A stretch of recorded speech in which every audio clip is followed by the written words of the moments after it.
Jumpa lagi Sobat Olahraga. Bagaimana kabar kalian? Semoga selalu dalam keadaan sehat. Kali ini kita akan memberikan informasi terbaru diantaranya sebagai berikut. GBK jadi arena panas kualifikasi Piala Dunia 2026. Bahrain khawatir hadapi dukungan militan supporter Indonesia. Media Vietnam heran. Kritik untuk Shin Tae-yong dinilai berlebihan, padahal Piala AFF bukan prioritas utama. Tapi sebelum lanjut ke berita utama, ada baiknya bantu support channel ini dengan cara subscribe agar saya tambah semangat bikin kontennya. Terima kasih. GBK jadi arena panas kualifikasi Piala Dunia 2026. Bahrain khawatir hadapi dukungan militan supporter Indonesia. Ketua Umum PSSI, Erick Thohir, memastikan bahwa Stadion Utama Gelora Bung Karno, SUGBK, di Jakarta akan menjadi tuan rumah babak ketiga kualifikasi Piala Dunia 2026 zona Asia. Keputusan ini diambil setelah evaluasi menyeluruh untuk memastikan Stadion Kebanggaan Indonesia memenuhi standar internasional dari segi keamanan dan kenyamanan. GBK tetap jadi tuan rumah. Pengumuman ini menegaskan komitmen Indonesia untuk tetap menjadikan GBK sebagai lokasi pertandingan yang melibatkan Timnas Garuda. Erick Thohir menyebutkan bahwa fasilitas dan persiapan stadion sudah memenuhi syarat untuk menyelenggarakan laga internasional. Kami ingin menunjukkan bahwa Indonesia mampu menjadi tuan rumah yang tidak hanya profesional, tetapi juga aman dan nyaman bagi semua pihak, ujar Erick. Keputusan ini juga didukung oleh hasil inspeksi langsung yang dilakukan Erick bersama tim teknis. Ia memastikan bahwa berbagai aspek, termasuk akses keluar masuk stadion, fasilitas pendukung, hingga keamanan bagi penonton dan tim tamu, telah dipersiapkan dengan matang. Protes dari Bahrain. Namun, keputusan tersebut ternyata mengundang reaksi dari calon lawan Indonesia, Timnas Bahrain. Mereka secara resmi mengajukan permintaan kepada FIFA untuk memindahkan lokasi pertandingan yang dijadwalkan pada 25 Maret 2025 ke tempat netral. Permintaan ini didasari kekhawatiran terhadap keamanan setelah insiden yang terjadi dalam laga sebelumnya antara Indonesia dan Bahrain. Pada pertandingan yang berakhir imbang 2-2 itu, protes keras muncul dari pihak Bahrain terkait keputusan wasit Ahmed Al-Kaf. Setelah laga, pemain dan ofisial Bahrain bahkan menjadi sasaran serangan siber dari netizen Indonesia. Kekhawatiran tersebut mendorong Federasi Bahrain untuk meminta perlindungan tambahan atau lokasi alternatif. Respons tegas Erick Thohir. Erick menanggapi permintaan Bahrain dengan tegas, menyatakan bahwa kekhawatiran tersebut tidak berdasar. Kami telah menunjukkan kemampuan kami saat menghadapi tim besar seperti Jepang dan Arab Saudi di SUGBK. Semua berjalan lancar, tanpa insiden. Bahkan supporter lawan merasa aman menikmati pertandingan, katanya. Ia juga menekankan bahwa AFC, melalui Sekjen Datuk Windsor Paul John, telah memberikan dukungan penuh kepada Indonesia untuk tetap menggelar pertandingan di SUGBK.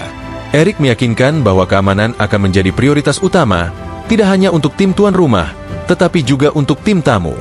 GBK, simbol kebanggaan Indonesia.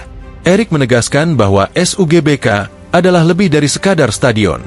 GBK adalah simbol kemampuan Indonesia sebagai penyelenggara acara olahraga internasional, tegasnya. Dengan kapasitas besar dan atmosfer yang selalu memanas oleh dukungan supporter, GBK menjadi salah satu venue yang paling menakutkan bagi lawan-lawan Timnas Garuda. Dukungan fanatik dari pendukung Indonesia seringkali menjadi faktor pembeda. Namun, Erick memastikan bahwa semua pihak, termasuk pendukung tim lawan, akan mendapatkan pengalaman positif saat menyaksikan pertandingan di GBK. Tantangan untuk Bahrain. Timnas Bahrain kini menghadapi dilema besar. Selain harus mempersiapkan strategi melawan Timnas Indonesia, mereka juga harus menghadapi tekanan besar dari puluhan ribu supporter Garuda. Dukungan masif dari penonton di SUGBK sering menjadi kekuatan tambahan yang membuat Indonesia sulit dikalahkan di kandang sendiri. Bagi Bahrain, memilih untuk bermain di GBK berarti harus siap menghadapi atmosfer penuh tekanan. Namun, memindahkan pertandingan ke tempat netral akan merugikan mereka dari segi moralitas dan reputasi. Harapan Erick untuk Timnas Indonesia.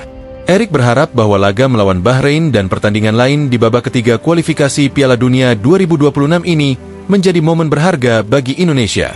Dengan berbagai pengalaman sebagai tuan rumah pertandingan besar, ia percaya Indonesia bisa menjadi contoh dalam menyelenggarakan laga internasional yang sukses. Dukungan dari supporter adalah kekuatan utama kita, tapi kita juga harus menunjukkan bahwa kita adalah bangsa yang ramah dan profesional, pungkas Erick. Ia optimistis bahwa pertandingan nanti akan menjadi ajang pembuktian baik bagi Indonesia sebagai tuan rumah maupun bagi timnas Garuda yang kini semakin solid di bawah asuhan pelatih Shin Tae-yong. Semua mata kini tertuju pada SUGBK yang akan menjadi saksi pertarungan sengit untuk melangkah lebih dekat ke Piala Dunia.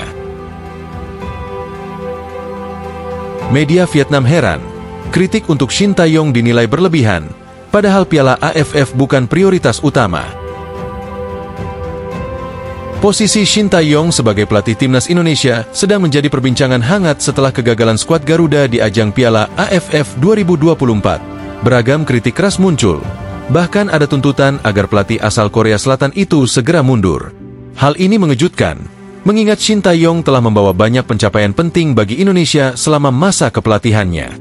Kegagalan di Piala AFF jadi pemicu utama. Kegagalan Indonesia di Piala AFF 2024 dimulai dari kekalahan mengejutkan melawan Filipina di laga terakhir fase grup.